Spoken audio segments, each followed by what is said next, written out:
gallery tour, where I'm going to talk a bit about the artwork that we have on show, and I'll make some connections that make sense to me. They're not necessarily going to make sense to the artist. So if I'm wrong, the artist might chip in and tell me how I should be looking at the artwork. They might come up with other ideas. It's very informal though, so maybe you can even ask questions if you wanted to while it's happening. So I think if you can close the door, then it'll be a bit quieter, and if people come in, they'll realise something's happening. 5-10 minutes maximum. And the video you make of this is not going to be edited, it's just going to be popped online. I don't mind if it's a bit shaky, hopefully everyone else is feeling the same way. So the exhibition that you're currently in is part of a programme called New Generation. And New Generations was an Arts Council project put together by New Media Art Club, which is Sean and Nush, that's there. And I was brought into the project to act as a mentor, but also to do some of the training and some of the artist development. So very interesting for me. My name's Sean Clark. I'm a locally based computer artist, digital artist. So the work comes from 3 sources in here. There were 3 main commissioned artists, and they are here. So we've got Paul Mazzatelli, Leonida Barrica, and Kishkari. So they are here. They may say some words, they may not. We also have a collection of invited works, and we have some of the artists here. We'll look at those. And then we also have some historic work. And these historic works are here for contextualisation. What we're trying to do is show you, and show the artists and other people, that what we call generative art, computer art, doesn't exist in a vacuum. It's part of a fairly long tradition of artists working with different forms of technology. To the extent that our oldest piece of work here, these 2 pieces, 1962 and 1964. And I think I might start by actually telling you a bit about those works. So this is what you're in. You're in the New Generations exhibition. You've got artworks coming from multiple sources. We've also been doing some training, so we work with the artists in the Computer Arts Archive, but we also have done a drop-in session here where we've had young people exploring computer art. All the little stickers on that board are from young people. And tomorrow and Saturday, we're doing our first Arts Award programme. So again, we're working with young people, 7 to 11, and we're going to spend 2 days taking them through computer art with the goal of them applying for and getting a Arts Award Discover, which means that we are getting the next generation, the next new generation, hopefully going quite early on. And maybe, if we do this programme more frequently, and I think New Generations is a good format, if Sean can get us the money from the Arts Council, we can do more of them. We might find that we develop Leicester's digital art community from the bottom up. Yes, we'll engage with existing artists, but wouldn't it be amazing if somebody who came to this exhibition as a youngster in 10 years' time was creating generative art? That's sort of our ambition. I think it's very realistic. So let's start by going around the exhibitions. I'm not going to go around in a straight line, because for me, the connections we've ended up making aren't linear. They're sort of hopping around the place. So Andy's helping out by recording this talk, and I'm going to give him a bit of a job to chase me around. So I'm going to start by talking about a couple of artworks here. So these 2 works are by an artist called Desmond Paul Henry. Like I mentioned, 1962 and 1964. These are very interesting works, and it makes sense for them to be in this exhibition. What Desmond Paul Henry did was he had a device, a clockwork computer, an analog computer called a bomb sight. And it was literally used in the Second World War to calculate when to drop bombs out of a Lancaster bomber. And he worked in the war, soon after the war. He was familiar with these devices, and after the war, when they were selling them off, he bought one from an army surplus store, just as a curio. He put it on the desk in his office, and apparently for a number of years, he just looked at it. Every now and then he'd wind it up and watch all the mechanisms go. So it was clockwork computer. It's still a computer, just not a digital computer. And then he had an insight, which was there's all this interesting stuff going on in this mechanism. What if I attach pens to the mechanism? And he was able to attach pens in such a way that he could generate an infinite number of images from this bomb sight computer, this mechanical device. So he did a number of really important things. He did what all artists do, he experimented. He took something that wasn't necessarily intended to be an art, well, it was most definitely not intended to be an art creation device, but as a creative person, he thought, can I capture the mechanism? Can I understand what's going on inside the mechanism? Can I make images in this case by adapting some technology? And a lot of the work you see here, certainly the mechanical work, is adapting a technology that was not meant necessarily for artists, but is being used by artists. And so I love these images. I think they look great. People now say, oh, they look like spirographs. That wasn't invented when he started these. And so I think they look great, aesthetically very pleasing. They have enough interest in them to make you think, well, I wonder how that was made. And actually, if you spend some time, you can discover how these are made. You sort of get a sense that there are these multiple elements all interacting with each other, producing these images. And in the case of this one, what I also like is that when he got the image, rather than saying, right, the computer, the device has done its stuff, I'm not going to touch it, he actually went over and embellished it. So the hand of the artist is literally in here. He was bringing out the form. So this artwork here is generated by the electromechanical computer, mechanical computer actually. But the hand of the artist is in here, highlighting bits and just exploring the image. So we've got a lovely couple of pieces here. These are from the collection of the Computer Arts Archive. I'll mention it more at the end. So let's start there and look at some connections that, again, these are my connections. The artists may disagree. But one of the connections I thought with those pieces is if we wander over to Maz's work, so this is Paul Mazzatelli. He was one of the commissioned artists who was involved in the project, had an incredibly short amount of time to engage in a very intensive way with what we were trying to do, the computer arts and generative arts idea. And he became interested in some of these sort of generative algorithms, let's say, that by drawing multiple lines, now in the olden days these were with plotter drawings, but using a programming language called P5.js, he began exploring the creation of these sort of images that look as if they could have been made on Desmond Henry's machine, or maybe a newer machine, a pen plotter or something. And so he, again, was looking at experimenting. Now, Paul Mazzatelli, Maz, I'm sure wouldn't mind me saying, he's not a programmer. And traditionally, the only people who could make images like this were programmers, or artists who employed programmers. And that often happens. But what he did, I was quite intrigued by this, and I challenged him on it, but I think in the end, I agree that this is a very interesting creative process. He wrote P5.js programs, but he used ChatGPT to develop those programs and fix bugs and so on. It was like he had an expert programmer sitting next to him, and he was able to ask that programmer to give advice on how he could develop his programs. So that ended up being, I think, a very interesting process. You've got an artist, so it's interesting in a number of ways. Clearly, Maz's images are interesting. Aesthetically, I think there's a strong connection to D.P. Henry, but also a process which is a very contemporary one, which is work with the machine to help you make the artwork. Now, I'm going to give Maz a chance to disagree with what I said. He might just say, no, that's fine. But Maz, do you think I've represented your ideas in a valid way? Yes, he says. Why are artists so shy? Anyway, that doesn't matter, because I think we've got some interesting work here. So very productive use of time in terms of producing these images. And again, I think you can make your own connections, but I see a strong connection with D.P. Henry.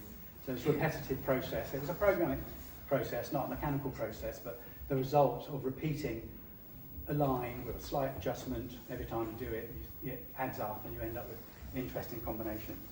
Now, Maz was also inspired by work we've had in the archive, and this was an early piece that he liked looking at. It's a work by Stephen Scribner, who was based in Leicester in the 70s and 80s.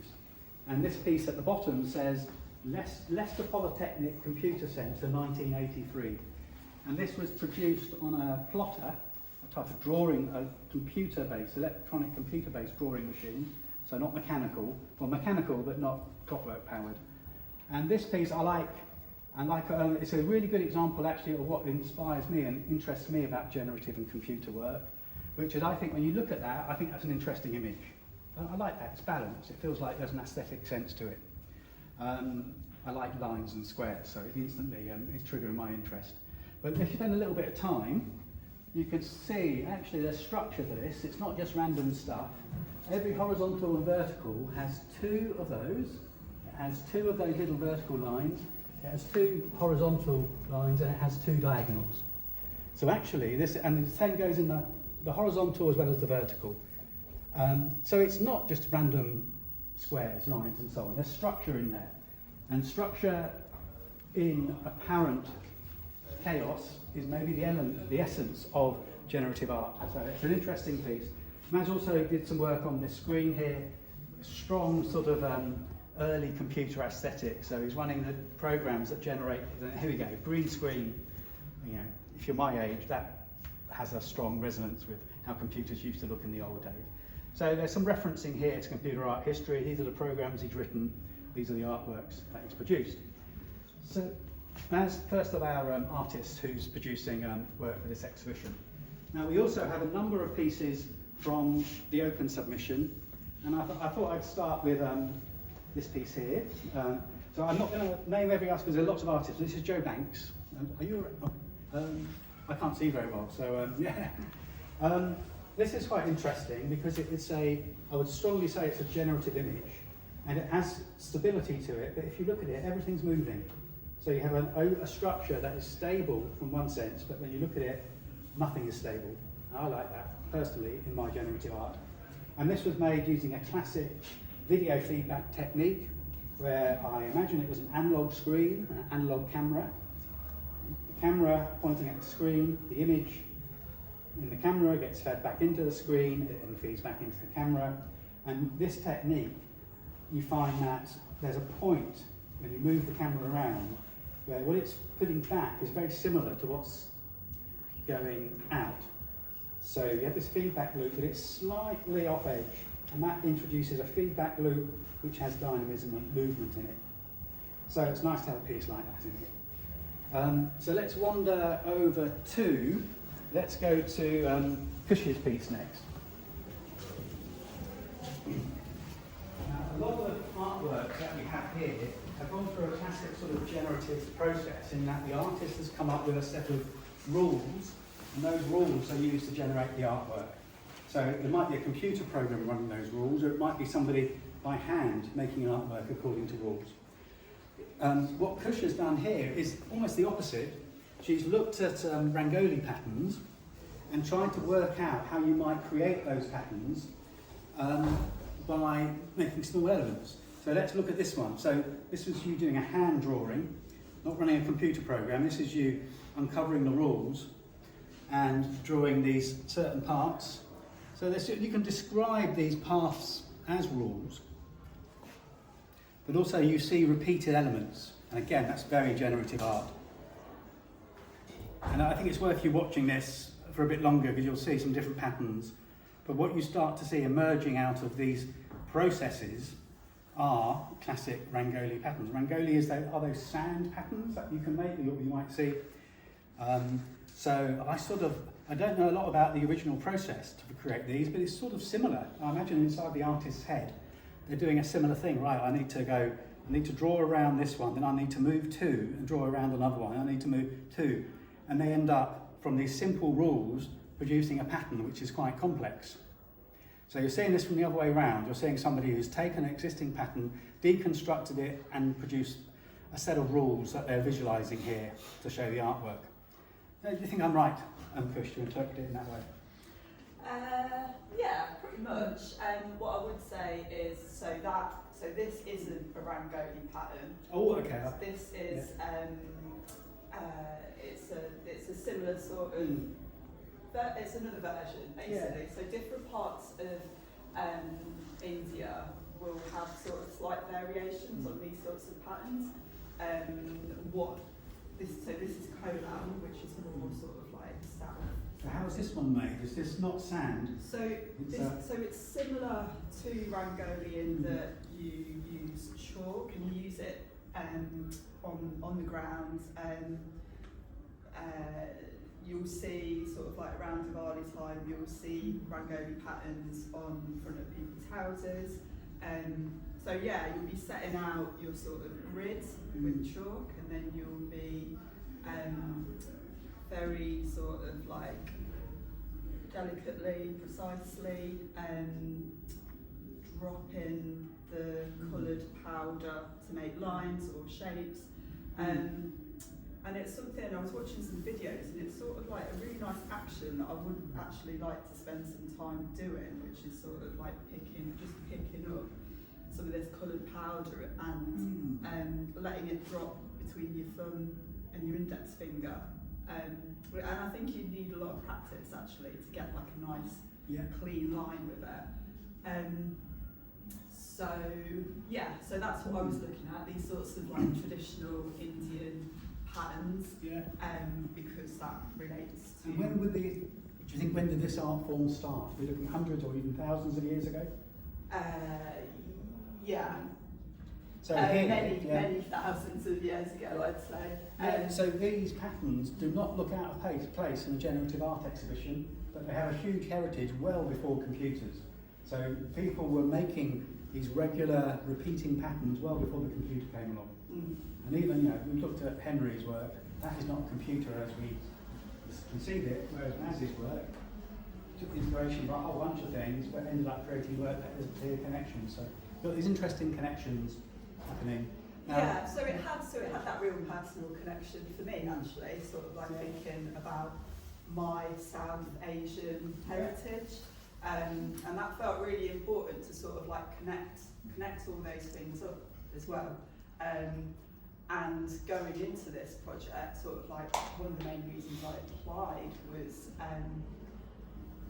so coming out of the Computer Art Pioneers exhibition at Phoenix, it was sort of learning, because I didn't know at all before, learning about this history of early computer art, generative art that was really sort of like being developed here in Leicester, and being sort of born and bred and always having well, that's a good introduction to something I was going to introduce later, but I'll introduce it now, so it's a good follow-on, which is, that's right, the exhibition here and the work that the artists have done, the commissioned artists, did tie into what we're showing over at Phoenix, which is an exhibition of work created by what we call the Leicester Computer Art Pioneers. And these are artists who are working in the 60s, 70s, 80s, creating computer art, often with what we now would regard as very simple computers. But in this city, Polytechnic, it then moved on to Loughborough University, where I sort of got involved because I was an undergraduate there. But Leicester has a position in the history, in the canon of digital arts, which is quite significant. So it was good that you found it valuable to look at that history, and I'm very keen on bringing that history alive. And fingers crossed, I've been talking about getting our digital art heritage on the Story of Leicester website. It will be an official Story of Leicester, Digital Art City. You heard it here.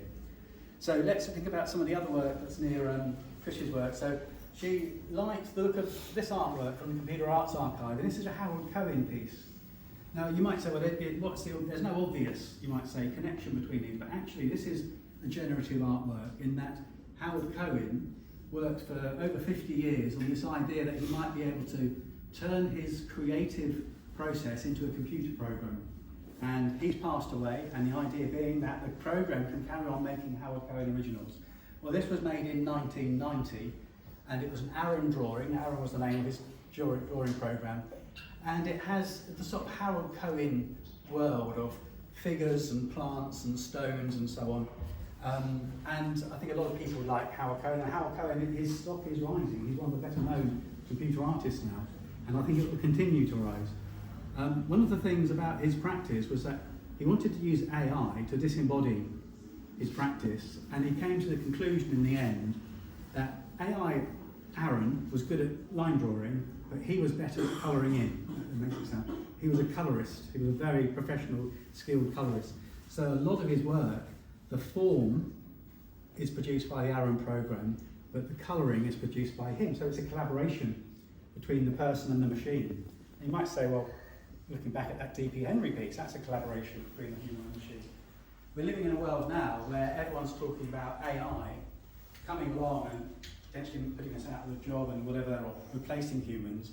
Clearly what 50 years of research and creative development told Harold was that you can work with the machine to make you a better artist. So he can generate lots of images and colour them, and they're beautiful, and lots of his later stuff is more abstract. He started off as a painter, so he was interested in the composition of an image. A different form of composition maybe to the images we see here. And then also Kush expressed an interest in these pieces by Stephen Bell. And Stephen Bell is another one of what I call the Leicester and Leicestershire pioneers. He was working at Loughborough University, and his work is based around a computer program he calls Small World, which is like a sort of simulation environment. And he has developed this program over many years, recoded it in different forms and whatever. But he explores this world that he's created and finds images he likes. Very computational artist, because while we're not necessarily all literally exploring a world, we are conceptually creating a set of rules that could generate an almost infinite number of images, and we choose the ones we like. So it was nice that I think Kush highlighted interest in these pieces, so it's good to have them in the exhibition. Now let's move here and think a bit more about this world in which generative artists create. And so we've got works by Dave and Tanya. Dave Everett, Tanya, do you like to be Tanya Everett these days? I don't know. Tanya. So we have work here from Dave where he's exploring his interest in magic squares. Obsession with magic squares, I think. It's something he's had for many years. So a magic square is a way of creating a grid of numbers where they add up across and vertical and diagonal as well. Yeah, so there's a sort of logic to the set of numbers, and then he's able to visualize these numbers in lots of different ways. Do you have a database of magic squares that you're calling on? Yeah, thousands and thousands. Thousands. So there are so many of them that you'll probably never see the same one twice, and certainly the way in which he visualizes the data changes. And then we have Fanya's work here where, again, correct me if I'm wrong, you start with an image, you have a computer representation of it, and then the palette is cycled from a sort of random set of colours. So both pieces, we have processes, we have an almost endless possibility of images that could be created, and the artist creates this world, they delve into it and put out the images or things that are of particular interest to them. So it's nice to have this piece here. I mentioned this piece here are kids using Scratch programming to create their own mini artworks, and put them all here. That is the entry point. I'd love it if every young person here, at least, got a few, yeah, knew about Scratch and realised that you could make art with it. So I think I'm probably just looking at you. Let's move on to some of the other contributing pieces. So I mentioned that there was a artist commissioning programme, 3 artists, Leicester-based artists, that we worked with more intensely. We also have a number of works here from an open call, a selected open call, so work came in, we selected the pieces we want to include. And I think you should have a closer look at these, but I think it illustrates, and there are more outside on the projector, I mustn't forget those, illustrates different approaches to this idea of a generative process. So we have pieces here where this, I believe, is a cellular automa, which is a type of mathematical construct that you can use to create images.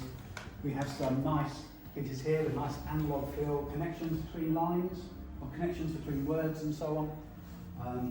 And then some work here which looks very much like calligraphy, but these are generative pieces, almost like paintbrushes drawing lines. So I imagine that these are all using the same program. There's a degree of randomness or unpredictability in the program, which means you get different images coming out.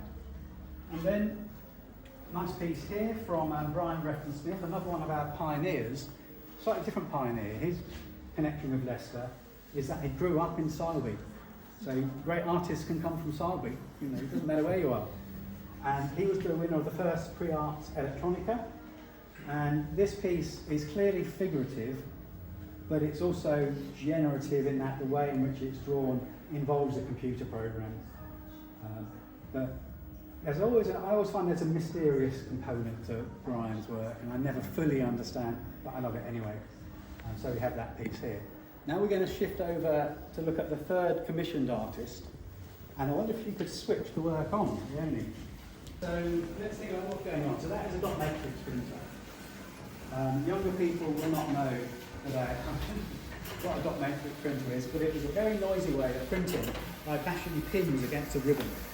So like a typewriter, but computer ribbon. Every time it goes round and the paper's been put on a loop, it prints a word from a poem. I'll keep looking at the only to make sure I get it right. But rather than printing the entire poem, it goes around looping, printing words from the poem. So actually, this is quite a generative process because the image is constructed over time. Now the rules embedded within it, like I say, the words have to be in this poem, one word per page, a whole bunch of rules. But what you get when you run this for a while are these lovely images with lots of words on, and you could read the words and you get a sense of the poem, but they're not in the same order. It's all the right words, but not necessarily in the right order. So you have a really interesting image. So you'll capture that sense of the poem, but you'll also see the image and how it's being constructed. And it makes great noise, which I think you're going to hear more of fairly soon. And so you see a number of runs displayed here. Now I showed somebody around the exhibition who partner of our other pioneers, Stroud Cornock. And when she heard this running, she came around and said, oh, it reminds me of Event 1. Now, Event 1 was an exhibition that took place 53 years ago, and it was the sound, I think, that reminded her. So I think that's interesting. You look at what you might call a visual art piece, but actually it's a multimedia art piece, using a machine that was never designed to run even on a loop. So you appropriated and adapted a machine just like E.P. Henry did. So it's quite nice to come back in a full circle. And then you've got a few pictures from the process here where we're exploring the idea of encoding the poem as Morse code, but then pushing the Morse code from just being dots and dashes to having more structural overlaps to it. So we've really got a rather nice selection of works that I feel actually as an exhibition is pretty coherent, by which I mean that you can walk around and you can make your own connections between the pieces, and it's worth you doing that, because you will find them. We're not pretending that there are connections. You as the viewer will find them, but they are here. So that was my sort of tour. But I want to say a couple of final things. One is the digital art history, I think is important. Not because it's us thinking about the past and saying art was better when you used dot matrix printers or modified bomb site computers. Art's always changing, but you can learn so much from the history. And if we're going to be better digital artists, we have to know our history. Every other art form understands that. Painters don't think they've invented paint every generation. They look at history. Sculptors the same. Poetry, all writers. Digital art often has a problem in that sometimes people don't recognise it as being important unless it's using the latest kit. Unless it's using VR headsets and shiny super fast computers that run millions of instructions per second. Well, it's not digital art. Clearly, digital art comes in many forces and forms, and generative art, which is the focus of this, is not a new art form. It has a long history, but there's still so much to explore. So you have generative processes like this that combine a lot of work over time. So that's the end of the sort of talking bit. The rest of the evening is going to be a performance from Leone. Is that the next thing we're looking at? It will be a performance, an amplified dot matrix performance. So if you love the sound of the printer and want to hear it louder, from about 45 minutes. And then we've got Matt Rogerson will be doing some beautiful and noisy sound. You've got a guitar and stuff? No, I'll just feedback with something else, not a guitar. Maybe. Okay, that's fine. And Mark has something you can come and play on. Is that right? Where's Mark? Oh, I'm so sorry. Can we play on this? Excuse, I can barely see a single face here. Oh, it's okay. This is my third miniature. And then Maz will be doing a set at the end of the night. So if you go out into the LCB and have a fun time, you can always come back and we'll have something going on. And is it pop in and enjoy it? Yeah. And you wander off and lose other stuff, come back and whatever. I find actually I should mention the outside because you can't see it, but I've taken plenty of pictures. So this glass window vinyl has 3 works on it. One there, you can't see, is Dominic Borum, another important artist who is in Leicester. It's like these windows are so magical. Like we can see outside, but when you go outside, you can't. It's crazy. So if you like illusion and effect, yeah. Sorry. So sorry. Dominic Borum, I was about to see what we're talking about. more research into Dominic Borum. I've been in touch with his own family. I think a very important artist. I was going to say underrated. He's not underrated. He's rated. We have there information about the exhibition. We have a piece by me on the window. Really, vanity, I wanted to be in between 2 great artists. Up there, And then the other one is a piece by Ernest Edmonds, who has a strong association, a very long association with Leicester. And I think the vinyls look great. And so I'm not going to see much tonight, but if you happen to be wandering past over the weekend, it's not going to disappear as it really is. Probably be there till Tuesday. Yeah, okay, so you've got a chance to see it. I think it's worth looking at vinyls. So you've got a lot of work's gone into this. A lot of work from the artists, from the curators, and there's more outside that's running on a show reel on the video projector. It's well documented, and this will go online. So if you go to Interact Digital Arts, my website, you'll find my documentation, and I'm sure there'll be more coming up as well. Follow Sean Cuttlefish on Instagram, and I'll post more images. I'm the first time I've ever done it. I've actually invited people on social media. So I think for this bit where Andy's filming us, maybe this is the end, but I'm around all evening so we can chat a bit more, as are the artists and tell people involved in the project. Yeah, I just wanted to say thanks to Sean and Nush and yourself, Sean, because yeah, it's been wicked. I've learned about something that I just wasn't aware of before, and I think there's parts of this that I'll be taking forward. And the time that the archive was just great. It was brilliant. So we have a computer arts archive in Leicester, which is going to be, and having people in using it is exactly what it's about. It's not about locking this stuff away to protect it. You know, yes, we are protecting it, but it's about getting people out there using it. So that was a really positive experience of people using the archives. Okay, and like I say, questions which you can have chat. I'm probably going to go and get a vegan popcorn, but I'll get outside and back. Thank you.